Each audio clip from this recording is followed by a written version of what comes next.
이번 시간에는 우리 시험장 미리 보기에 대해서 같이 한번 살펴보도록 하겠습니다. 우리가 이제 시험장에 갈 때 수험표에 써져 있는 그 시간보다 30분 전에, 30분 전에는 꼭 시험장에 도착할 수 있게끔 가셔야 돼요. 그래서 30분 전에 미리 가셔서 이제 화장실도 좀 다녀오시고, 그리고 조금 기다리게 되면 이제 시험 시작 20분 전에 이제 교실로, 컴퓨터실로 이제 입실을 하게 됩니다. 시험장에 이제 입실해서 컴퓨터에 화면에 보게 되면 지금처럼 이렇게 이제 자기 자신의 이제 인적 사항이 써져 있는 그 컴퓨터에 본인이 이제 앉아서 기다리시면 돼요. 기다리고 있으면 이제 감독관들이 와서 이제 신분증 검사를 해요. 그때 여기서 얘기하는 신분증은 주민등록증이 됐든 학생증이 됐든 운전면허증이 됐든 그런 것들을 이제 챙겨가면 되고, 만약에 이런 것들이 없는 초등학생들은 이제 건강보험 카드나 주민등록 등본 그런 것들을 이제 지참하고 시험장에 들어가시면 돼요. 그렇게 해서 이제 신분증 검사가 전부 다 끝나고 나면 시험 볼 때 어떤 것들 조심하세요라고 해서 유의사항을 전부 다 이제 안내를 해줍니다.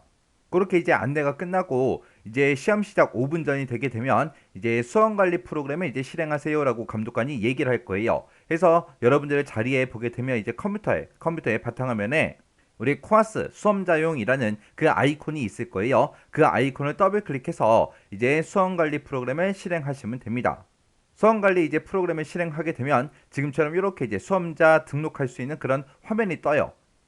그러면 이곳에다가 이제 본인이 직접 이제 자기 수험번호를 싹 다 입력하고, 그러면서 이제 확인 버튼을 땅 하고 누르게 되면 지금처럼 수험번호 확인하고 이렇게 이제 창이 하나 뜹니다. 뜨면 이때 수험번호가 맞는지 안 맞는지 확인 한번 해 주셔야 돼요. 그렇게 이제 수험번호 확인하고 여기서 이제 확인 버튼만 땅 하고 누르게 되면 지금처럼 이렇게 이제 수험자 버전을 이제 선택해라 그렇게 이제 나와요. 나오면 여기서 이제 작업할 때 사용할 그 프로그램의 버전을 이제 선택해 주면 되겠죠.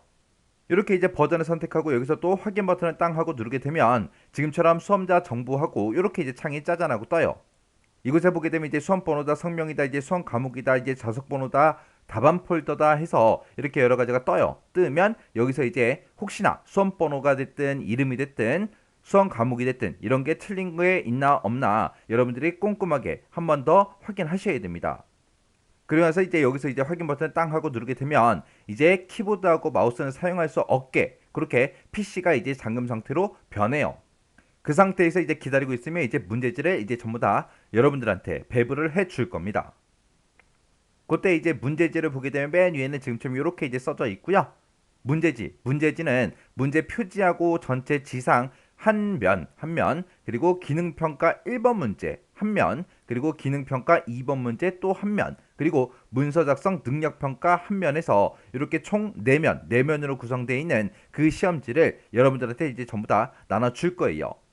그리고 만약에 내가 시험지를 받아서 봤더니 인쇄 상태가 불량할 수도 있잖아요. 그래서 인쇄 상태가 불량한지 안 한지 여러분들의 문제지를 쭉 한 번 더 확인해 보고, 만약에 이상이 있으면 감독관한테 문의해서 이제 시험지를 다시 배부 받으시면 됩니다.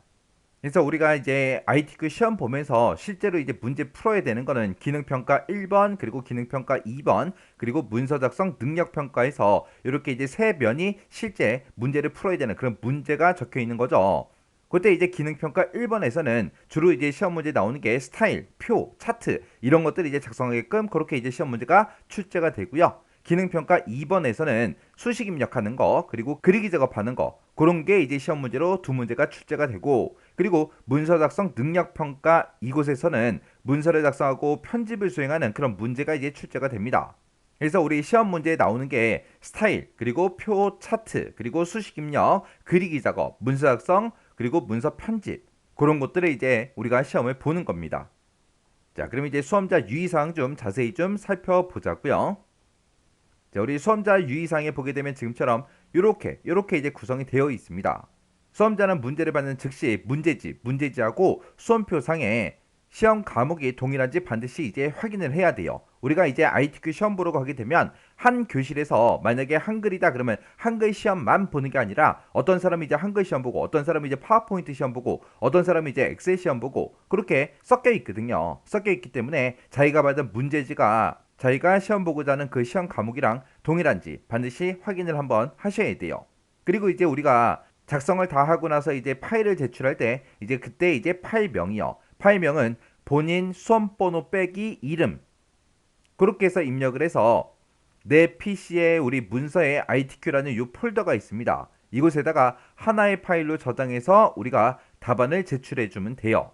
만약에 수험번호 빼기 성명 이게 일치하지 않거나 그러면 이제 잘못 입력했다는 얘기죠. 잘못 입력하거나 아니면 답안 파일을 전송하지 않아서 미제출로 처리될 경우에 그거는 당연히 실격 처리가 되겠죠. 그래서 파일명 저장할 때 정확하게 여러분들 수험번호하고 이름이 맞나 안 맞나 정확하게 확인하셔야 됩니다. 그리고 이제 모든 문제를 다 풀고 답안 작성을 이제 마치면 파일을 전부 다 이제 내가 작업한 거 싹 다 이제 저장해서 답안 전송이라는 그 버튼을 선택해서 감독위원 PC로 내가 작성한 그 답안 파일을 전송해 주면 돼요. 그때 이제 한 문제를 이제 완성할 때마다 우리가 전송해 주는 게 가장 좋습니다. 그리고 답안 작성 도중에 주기적으로 저장을 하고 답안 전송을 해야 문제 발생을 줄일 수 있습니다 라고 써져 있죠. 이게 컴퓨터로 시험 보는 거다 보니까 중간에 갑자기 정전이 될 수도 있고요. 아니면 내가 사용하고 있는 프로그램에서 오류가 발생해서 갑자기 프로그램이 꺼져버릴 수도 있어요. 근데 난 저장을 안 했어요. 그러면 내가 작업한 게 전부 다 날아가잖아요. 그런 일이 발생할 수도 있으니까 주기적으로 저장해라. 주기적으로 답안 전송도 해라. 그렇게 이제 써져 있는 거예요. 그래서 내가 작업하고 있던 PC가 만약에 갑자기 꺼져버렸어요. 그러더니 갑자기 안 켜져요. 안 켜지면 자리를 옮겨서 계속해서 작업을 해야 되겠죠. 그래서 주기적으로 저장하고 답안 전송을 해라 라고 해서 수험자 유의사항에 써 있는 거예요. 만약에 시험 보다가 진짜로 그런 일이 발생하면 안 되겠지만 만약에 정전이 돼서 컴퓨터가 다 꺼져 버렸습니다. 아니면 내가 사용하고 있는 컴퓨터에서 오류가 발생해서 갑자기 프로그램이 전부 다 꺼져 버렸어요. 근데 저장을 안 했어요. 그럼 누구 책임이에요? 수험자 책임이에요. 수험자 책임. 수험자 유의사항에도 주기적으로 저장하고 답안 전송해라 써 있잖아요. 그래서 중간중간에 저장하고 답안 전송을 계속해서 해야 된다라는 거 기억하셔야 돼요.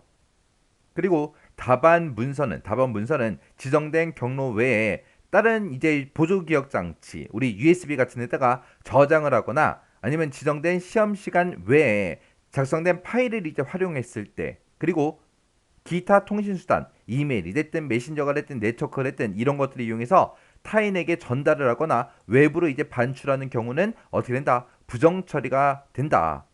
그렇게 이제 부정 처리되게 되면 2년 동안 국가 자격 시험에 응시할 수가 없습니다.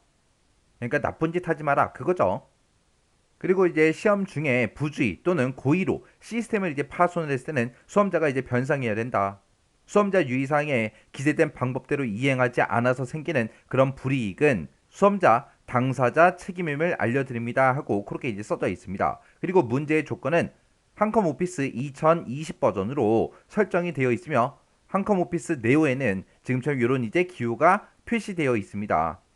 이와 관련해서 작성한 답안의 출력 형태가 문제지와 다를 수 있다라고 그렇게 이제 써져 있고요. 시험을 완료한 수험자는 답안 파일이 전송되는지 그걸 이제 꼭 확인해야 되겠죠. 확인하고 감독위원 지시에 따라서 문제지를 이제 제출하고 퇴실을 하면 됩니다.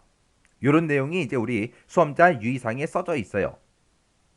그 다음에 이제 답안 작성 요령이요. 답안을 작성할 때 지금처럼 온라인 답안 작성 절차하고 써져 있죠. 맨 처음에 이제 수험자 등록하고 그리고 시험 시작이 되면 답안 파일을 저장하고 답안 파일 전송하고 시험이 종료된다. 그렇게 써져 있고요. 그리고 이제 공통 부분하고 이렇게 써져 있습니다. 글꼴에 대한 이제 기본 설정에 대해서 이제 나왔습니다. 기본 설정은 함초론 바탕으로 하고 10포인트로 하고 검정색, 글자색은 검정색으로 하고 줄간격은 160% 그리고 양쪽 정렬로 합니다. 라고 써 있어요.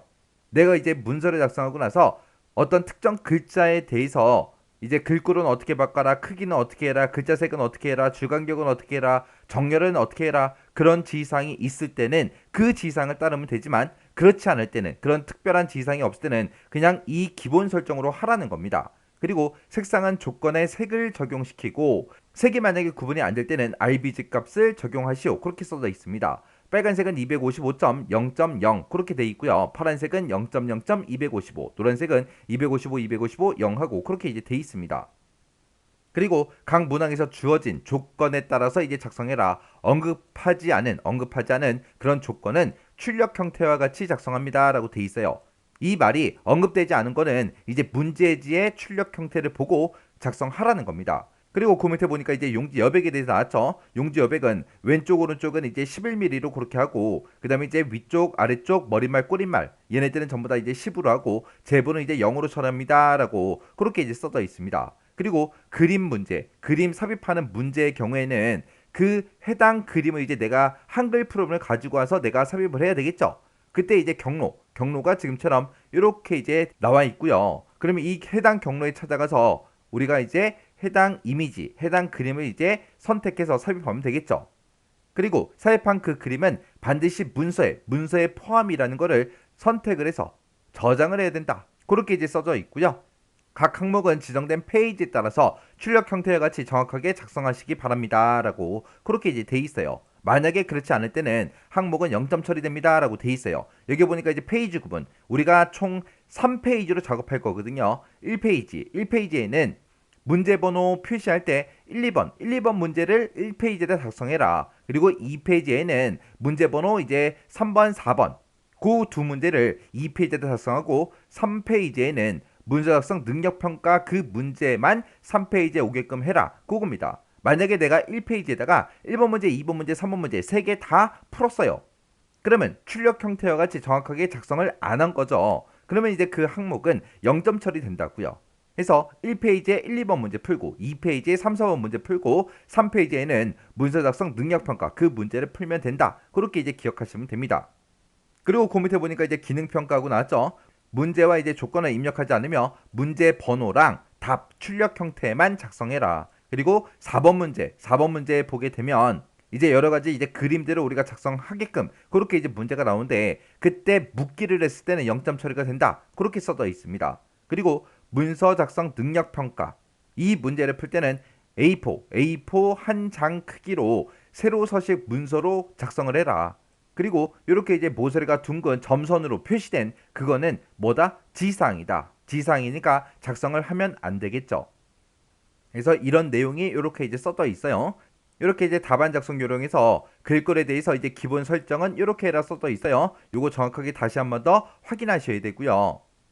그리고 이제 용지 여백도 왼쪽, 오른쪽, 위, 아래, 머리말, 꼬리말, 제본 어떻게 해라 그렇게 써져 있죠. 이것도 우리가 정확하게 확인하고 용지 여백 설정을 해야 되겠죠. 그리고 페이지 구분은 어떻게 해야 되는지 정확하게 알고 계셔야 돼요. 그리고 그림 삽입해야 되는 그런 문제가 있을 때는 해당 경로에 찾아가서 우리가 이곳에 들어있는 그 파일을 선택해서 이제 우리가 이미지 같은 것들을 삽입해서 우리가 사용하면 됩니다.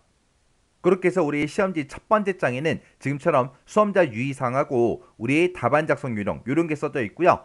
두 번째 페이지에 넘어가게 되면 지금처럼 기능평가 1번 하고 그렇게 이제 문제가 나왔죠. 여기 보니까 이제 1번 문제가 있고 2번 문제가 있고 이렇게 두 문제가 있어요. 그러면 요거를 이제 우리가 첫 번째 페이지 1페이지에다가 요 두 문제를 전부 다 이제 풀어야 되겠죠.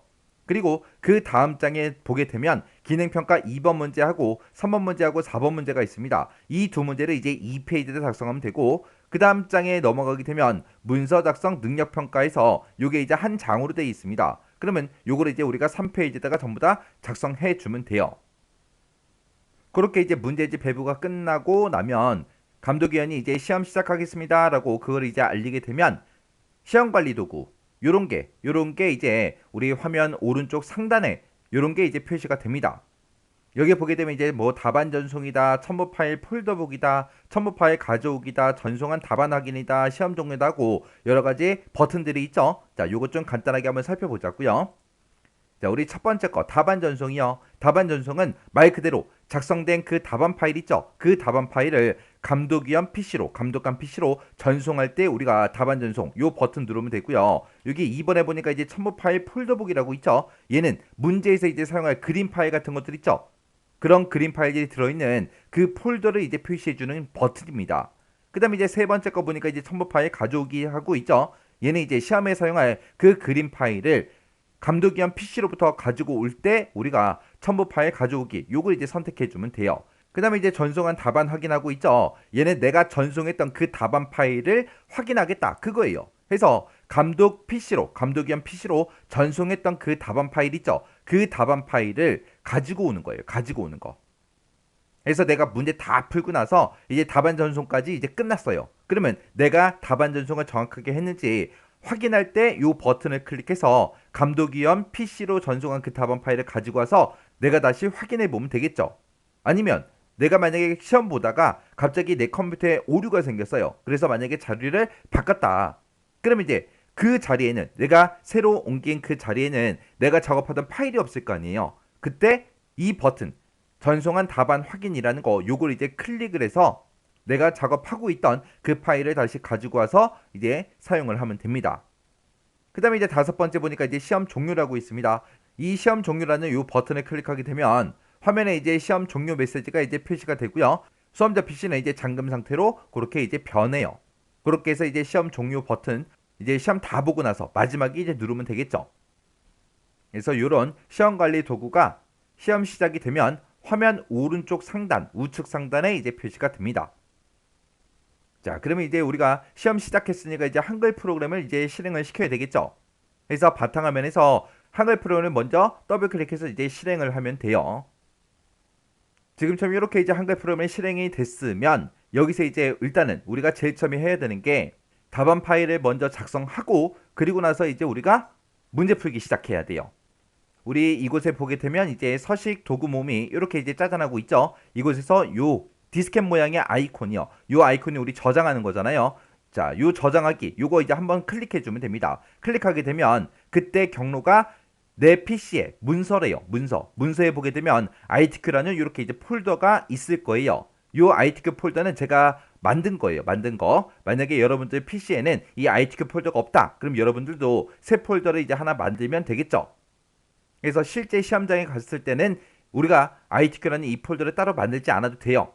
ITQ 폴더가 있을 거예요. 그러면 이 ITQ 폴더로 들어가서 우리가 이제 해당 경로가 맞나 안 맞나 이제 확인해 주고요. 그리고 이제 이곳에다가 이제 파일 이름을 써주면 됩니다. 그러면 기존에 써져 있던 파일 이름을 싹 다 지우고요. 여기다가 이제 앞에다가 우리가 수험번호 쓰고 그 뒤에다가 빼기 이름 쓰면 된다 그랬어요. 자, 여기서 이제 수험번호를 1, 2, 3, 4, 5, 6, 7, 8로 하겠습니다. 그리고 빼기 써주고 그 뒤에다가 이제 본인 이름 쓰면 돼요. 자, 저는 여기서 이제 홍길동이라고 그렇게 이제 쓰도록 하겠습니다. 해서 앞에다가 수험번호 빼기 이름 그렇게 해서 우리가 파일 이름을 작성한 다음에 그래서 이제 저장 버튼만 땅 하고 이제 눌러주면 됩니다. 누르고 났더니 뭐 화면상에 변한 게 있어요. 없는 게 아니라 맨 위에 보게 되면 지금처럼 이렇게 파일 이름이 써져 있어요. 그리고 아래쪽을 봐도 여기 시트 이름에 이렇게 파일 이름이 써져 있죠. 이렇게 해서 이제 답안 파일명이 올바로 이제 설정이 됐나 안 됐나 정확하게 한 번 더 확인하셔야 돼요. 만약에 내가 이거 쓰다가 수험번호 틀렸어요. 아니면 이름에서 오타가 발생했습니다. 근데 그것도 모르고 그냥 그 상태로 계속해서 작업하고 나중에 답안 전송해버리면 그냥 빵점 처리된다고요. 그래서 그런 일이 생기지 않게 수험번호하고 이름하고 파일명이 정확하게 돼 있나 안 돼 있나 꼭 확인하셔야 됩니다. 자, 지금처럼 이렇게 이제 한글 프로그램이 떴을 때 맨 위에 있는 이곳을 보고 우리가 제목 표시라고 하는 거고 그리고 맨 앞에 보게 되면 이렇게 한글 아이콘 모양의 그림이 있죠. 요게 이제 창 조절 상자예요. 그리고 오른쪽 끝에 보게 되면 이제 창 조절할 수 있는 그 버튼들이 쭉쭉쭉 있고요. 그리고 맨 위에 보게 되면 파일이다, 편집이다, 보기다 하고 쭉 있죠. 얘네가 이제 메뉴 탭이요. 메뉴 탭. 그리고 그 아래쪽에 보게 되면 이제 기본 도구 상자가 쭉 있습니다. 그리고 그 아래쪽에 보게 되면 이제 서식 도구 상자가 쭉 나와 있어요. 그리고 지금처럼 이렇게 한글 프로그램을 실행시켰을 때 지금처럼 이렇게 빈 종이 모양을 보여주고 그 위쪽 그리고 그 왼쪽에 보게 되면 이제 눈금자도 이렇게 있습니다. 자, 그럼 여기까지 한 거 한번 정리 한번 해보자고요. 자, 우리가 맨 처음에 이제 한글 프로그램을 실행시켰죠. 실행시키고 나서 뭐 해라? 파일의 다름을 저장 아니면 우리가 서식 도구 모음에 우리 디스켓 모양 저장하는 그 아이콘 클릭하라 그랬어요. 클릭하게 되면 이제 어디다가 저장할래 하고 물어보죠. 그때 실제 시험장에서는 내 PC에 문서에 보게 되면 ITQ라는 그 폴더가 있다 그랬어요. 그 폴더에다가 이제 우리가 답안 파일을 저장하면 되겠죠. 그리고 나서 이제 파일 이름은 지금처럼 이렇게 앞에다 수험번호 써주고 빼기 그리고 이름 그렇게 해서 우리가 파일명을 작성해서 저장을 시켜주면 됩니다. 지금 여기까지 이제 한 거죠. 그 다음에 이제 우리가 F7번 눌러서 이제 용지 설정을 해주면 됩니다. 우리 시험지를 받아봤을 때 첫 번째 면에 우리 답안 파일 작성하는 곳에 보게 되면 우리 용지 설정에 대해서 이제 나왔죠. 그걸 보고 이제 용지 설정 해주면 됩니다. 그래서 우리 답안 작성 요령 요 페이지에 보게 되면 용지 여백은 왼쪽 오른쪽은 11로 해라. 그리고 위쪽, 아래쪽, 머리말, 꼬리말은 10으로 하고 제보는 0으로 해라. 그렇게 써져 있어요. 우리가 한글 프로그램에서 용지 여백을 설정하는 그 단축키가 F7번입니다. 그래서 우리가 이 상태에서 그냥 키보드의 맨 위에 보게 되면 이제 F1번부터 시작해서 F12번까지 기능키가 있죠. 그 중에서 이제 F7번이라는 그 키요. 그 키를 누르게 되면 지금처럼 편집 용지하고 이렇게 짜잔하고 떠요. 뜨면 이쪽에 봤을 때 위쪽은 여백 얼마로 할 거야? 머릿말은 얼마로 할 거야? 꼬릿말은, 그리고 아래쪽은 어떻게 할 거야? 그리고 왼쪽하고 오른쪽은 어떻게 할 건지, 그리고 제보는 어떻게 할 건지, 이런 것들 우리가 설정할 수 있게 되어 있습니다. 그러면 이 편집 용지에 들어왔을 때 제일 처음에 이제 확인해야 되는 게 A4가 맞나 안 맞나, 그리고 용지 방향은 세로 방향이 맞나 안 맞나, 요거 확인해주고, 그리고 나서 우리가 여백 설정해 주면 됩니다. 우리가 ITQ 시험 볼 때 이제 1시간 동안 시험 보는데 1시간 동안 이제 많은 작업을 해야 됩니다. 그러면 어떻게든 빨리 해야 되겠죠, 빨리. 근데 빨리빨리 하다 보면은 이제 오타가 발생할 확률이 높아요. 그리고 띄어쓰기를 잘못할 수도 있겠죠. 그래서 우리가 작성을 할 때 시간 단축을 최대한 해야 돼요. 그래서 우리가 작성을 할 때 시간 단축을 최대한 할 수 있게끔 우리가 이제 단축키라는 거를 많이 활용을 해야 돼요. 그래서 물론 뭐 단축키를 안 쓰고 마우스로 물론 작업을 해도 되는데 마우스로 하다 보면 시간이 더 오래 걸린다고요. 그렇다고 글씨를 무조건 내가 빨리 입력해야지, 그러면 이제 오타가 발생하고 이제 띄어쓰기 잘못하고 막 그렇게 된다고요. 그래서 최대한 단축키를 활용하는 방법, 그 방법을 정확하게 아시고, 처음에는 이제 단축키 쓰는 게 되게 어색하거든요. 근데 단축키를 쓰다 보면은 이게 이제 손에 좀 익숙해지기 때문에 우리가 마우스로 작업했을 때보다 단축키를 쓰는 게 훨씬 더 빠릅니다. 자, 그러면 지금처럼 이렇게 돼 있는 상태에서 이런 창에 들어왔을 때 우리가 단축키를 모르잖아요. 모를 때 단축키를 보는 방법이 있습니다. 그때 키보드에서 Alt키 있죠? Alt키를 누르게 되면 지금처럼 이렇게 이제 동그라미 뭐다 하고 써져 있어요. 이게 이제 단축키예요. 그럼 내가 맨 처음에 이제 요 위쪽으로 먼저 이동을 하면 되겠죠? 맨 처음에 이제 위쪽으로 이동할 때 위쪽에 T하고 써져 있잖아요. 그래서 Alt하고 T를 땅 하고 누르게 되면 위쪽으로 이동이 되고요. 그 상태에서 10이라고 입력해주고, 그 다음에 탭키를 누르게 되면 바로 아래쪽으로 이동이 됩니다. 그러면 머릿말이죠. 머릿말은 또 10이요. 그리고 또 탭을 누르게 되면 이제 왼쪽으로 가요. 왼쪽은 11이요. 또 탭 누르게 되면 이제 제본으로 가는데, 제본은 아까 우리 봤을 때 0으로 설정해라. 근데 제본의 기본값이 0이거든요. 그러니까 0이 맞나 안 맞나 그냥 확인만 하고 또 탭 버튼을 누르면 됩니다. 탭을 누르게 되면 지금처럼 이제 오른쪽으로 이동이 되고요. 오른쪽으로 이동을 했으면 이 상태에서 오른쪽 여백도 11로 설정할 거예요. 그리고 나서 또 탭을 누르게 되면 이제 꼬릿말로 이동됩니다. 꼬릿말 10이요. 그리고 또 탭을 누르게 되면 이제 아래쪽으로 이동해요. 그러면 또 10을 누르고 이제 엔터만 땅 하고 이제 눌러주면 됩니다. 자, 그럼 이 상태에서 ESC 한번 누를게요. ESC를 누르게 되면 이제 취소가 되죠. 편집 용지 그 창이 사라졌습니다. 자, 편집 용지 다시 한번 해볼게요. 용지 설정이요. F7번 누르게 되면 지금처럼 편집 용지하고 뜨고요. 그럼 빨리 눈으로 A4 맞는지 세로 방향 맞는지 요거 이제 확인해 주면 되고, 그 상태에서 우리가 Alt T를 누르게 되면 위쪽으로 이동하죠. 그러면 Alt T 10, 탭 10, 탭 11, 탭 11, 탭 10, 탭 10, 엔터요.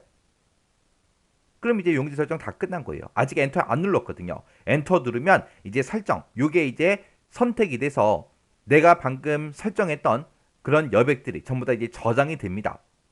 그래서 우리가 마우스로 하는 것보다 지금처럼 단축키를 이용하는 게 훨씬 더 빨라요. 훨씬 더. 자, 다시 한 번만 더 보세요.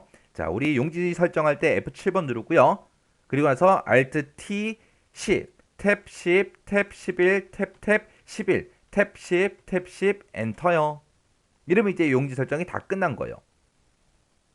해서 용지 설정이 이제 다 끝났으면 우리가 이제 해야 되는 게 글자 모양, 크기, 줄간격 이런 것들을 이제 설정해 줘야 돼요. 우리 아까 시험지 유의사항 거기를 봤을 때 기본 글꼴 크기랑 줄간격이랑 정렬 방식하고 요게 이제 나왔었어요. 요대로 이제 설정을 해주면 됩니다.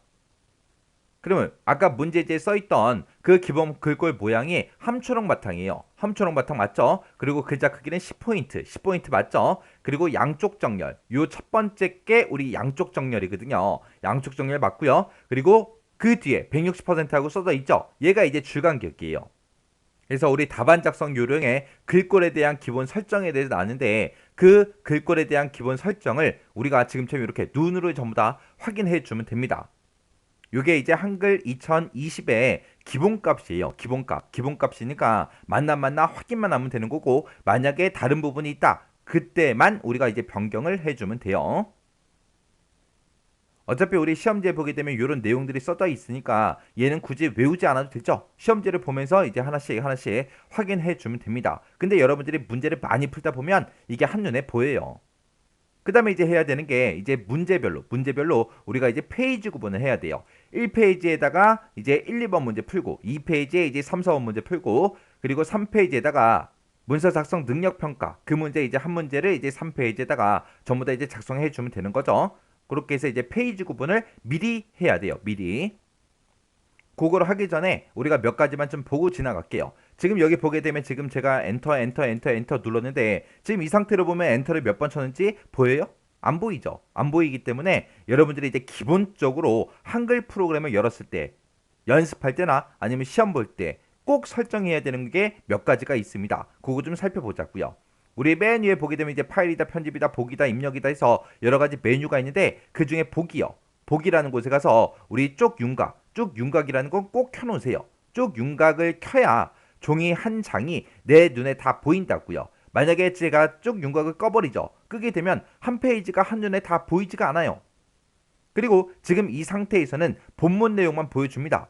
머릿말을 내가 작성하거나 꼬릿말을 작성했을 때 그런 것들이 이 상태에서는 보이지 않는다고요. 그래서 우리가 시험 보거나 연습할 때는 꼭 쪽 윤곽을 켜야 된다. 요거 이제 기억하시고요. 그리고 또 켜야 되는 게 있어요. 문단부호요. 문단부호가 우리의 엔터 친 자리를 지금처럼 요 모양으로 이렇게 이제 표시해 줘요. 그래서 내가 엔터를 몇 번 쳤는지 쉽게 확인할 수 있다고요. 그래서 우리가 시험 보거나 이제 연습할 때 꼭 켜야 되는 거는 쭉 윤곽 꼭 키시고요. 그리고 컬러, 그리고 문단부호, 그리고 그림. 얘네들은 기본적으로 키고 시작하셔야 돼요. 요거를 이제 한번 켜놓게 되면 다음번에 이제 한글 프로그램 열어도 이게 켜져 있는 상태가 되는데 그래도 여러분들 시험장 갔을 때 한글 프로그램이 어떤 상태인지 모르기 때문에 요거를 켜야 된다. 그거는 이제 기억하고 계셔야 돼요. 자, 그럼 이제 우리 문제별로 페이지 구분 한번 해볼게요. 1페이지는 1번하고 2번 문제 푼다 그랬죠? 그래서 1번 문제 풀겠습니다. 점 찍고 엔터요. 그 다음에 이제 2번 문제 풀겠습니다. 점 찍고요. 엔터. 이렇게만 해놓으면 돼요. 1페이지에다가.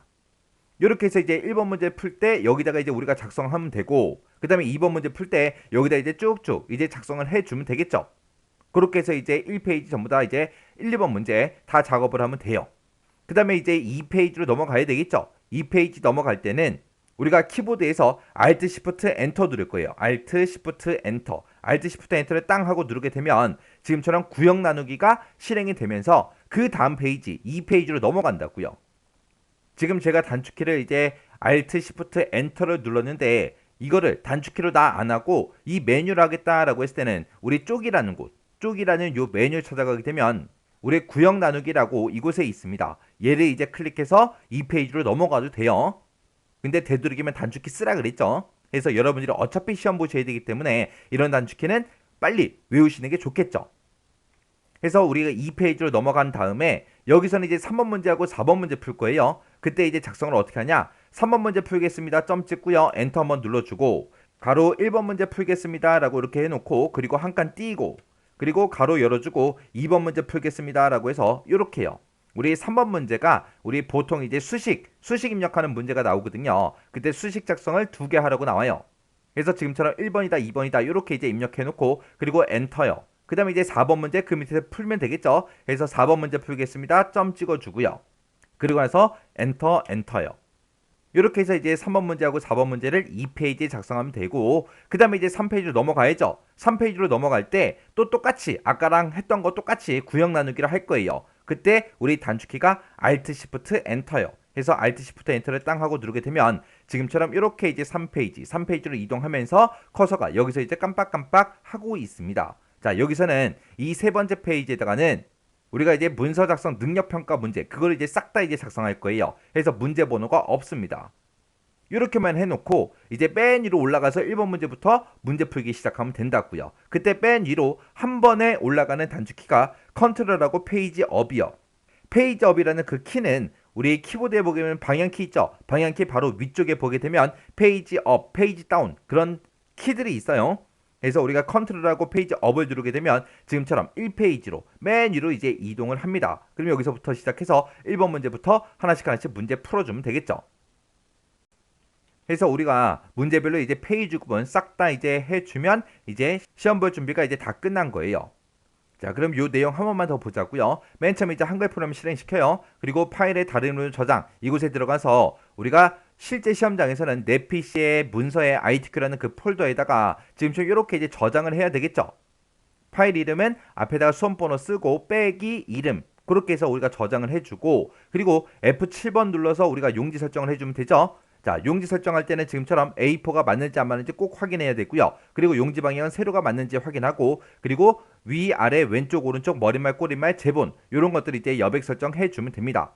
그렇게 해서 이제 편집 용지 설정이 이제 다 끝나고 나면 글자 모양이나 글자 크기나 줄 간격 이런 것들을 우리가 설정해 주면 되겠죠.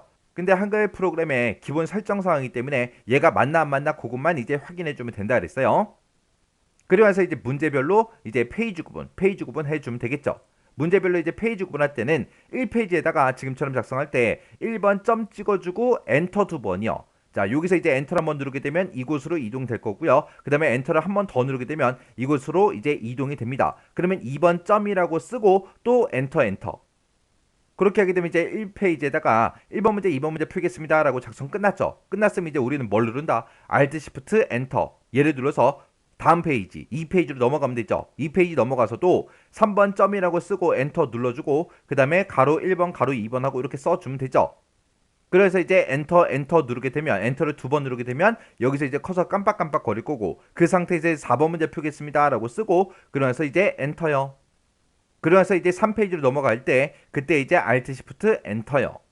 그러면 이제 3페이지로 이제 이동해서 3페이지에서 이제 커서가 깜빡깜빡 거릴 거예요. 그러면 우리는 이제 페이지 구분 다 했으니까 맨 위로 올라가서 우리가 1번 문제부터 풀어야 되겠죠. 그때 이 3페이지에서 1페이지로 한 번에 넘어가는 게 컨트롤하고 페이지 업하고 그거를 이제 누르게 되면 그 단축키를 누르게 되면 이제 1페이지로 이동을 한다고요. 그러면 이제 문제를 풀어주면 되겠죠. 그때 이제 문제 풀 때 시험 시간은 1시간이에요. 1시간인데 1번 문제 하나 풀었으면 이제 또 저장하고요. 2번 문제 풀고 나서 저장, 3번 문제 풀고 저장, 4번 문제 풀고 저장. 그렇게 해서 중간중간에 계속해서 저장하면서 시험관리 도구에 보게 되면 답안 전송 버튼이 있다 그랬어요. 그 버튼을 클릭해서 감독관 PC로 계속해서 우리가 전송을 해줘야 됩니다. 그래서 우리 우측 상단에 보게 되면 지금처럼 시험관리 도구가 이렇게 있다 그랬어요. 그때 이제 답안 전송을 땅 하고 뒤에 누르게 되면 지금처럼 이렇게 화면이 떠요. 자, 지금 전송하시겠습니까? 라고 물어보죠. 그럼 여기서 이제 확인 버튼을 땅 하고 이제 눌러주면 돼요. 누르게 되면 지금처럼 답안 파일 보내기 하고 내 파일의 이름이 써져 있고 존재 여부에 이제 있음이라고 그렇게 돼 있을 거고 여기서 이제 답안 전송을 땅 하고 이제 클릭하게 되면 지금처럼 이렇게 답안 파일을 전송을 성공했습니다. 그렇게 이제 나타날 거고 여기서 또 확인 버튼을 땅 하고 누르게 되면 지금처럼 이렇게 이제 끝에 상태가 성공으로 그렇게 뜰 겁니다. 그렇게 해서 1번 문제 풀고 나서 감독관한테 전송하고 2번 문제 풀고 감독관한테 전송하고 3번 문제 풀고 감독관한테 전송하고 해서 매 작업이 끝날 때마다 저장하고 답안 전송 꼭 해야 돼요. 그때 답안 전송을 많이 해도 아무 상관없어요. 우리가 문제 다 풀고 나서 최종적으로 마지막에 전송한 그 답안 파일만 감독관 PC에 유지가 됩니다. 그렇게 해서 모든 문제를 다 풀고 나서 우리가 마지막에 이제 또 저장 버튼을 클릭하고 그리고 또 답안 전송을 또 하겠죠. 답안 전송을 하고 답안 파일 상태가 이제 성공인 거 요거 확인까지 끝나면 우리 시험 관리 도구에서 이제 시험 종료 요거 버튼 이제 클릭해 주면 됩니다. 클릭하게 되면 이제 PC가 잠김 상태로 이제 변경이 될 거고 그때 이제 감독관이 이제 시험지 문제지 있죠. 문제지 받았던 거 그거 제출하고 퇴출하라고 그렇게 이제 얘기를 합니다. 우리가 실제 시험 볼 때 이런 식으로 시험이 이제 진행이 되는구나. 요 내용 머릿속에 넣고 계셔야 돼요. 그래야 시험장 가서 당황하지 않습니다. 자, 그러면 이제 실제 문제 푸는 거 있죠? 1번 문제, 2번 문제, 3번 문제 해서 계속해서 이제 우리가 문제를 풀어야 되는데 그 문제 푸는 거는 이제 다음 섹션부터 시작해서 우리가 자세히 이제 공부할 겁니다. 아, 시험장 갔을 때 그런 식으로 진행되는구나. 그거 이제 잘 기억하시고요. 오늘 배운 것 중에 절대로 잊어버리면 안 되는 게 우리 편집 용지 설정하는 단축키 있었어요. 그거 이제 잘 기억하시고요. 그리고 글자 모양, 크기, 줄간격 그런 것들 설정할 때 어디서 이제 확인하는지 그거 잘 기억하셔야 되고, 그리고 파일 저장하는 거 잘 기억하시고요. 그리고 이제 문제별로 페이지 구분하는 거 그 네 가지는 정확하게 여러분들 꼭 숙지하고 계셔야 돼요.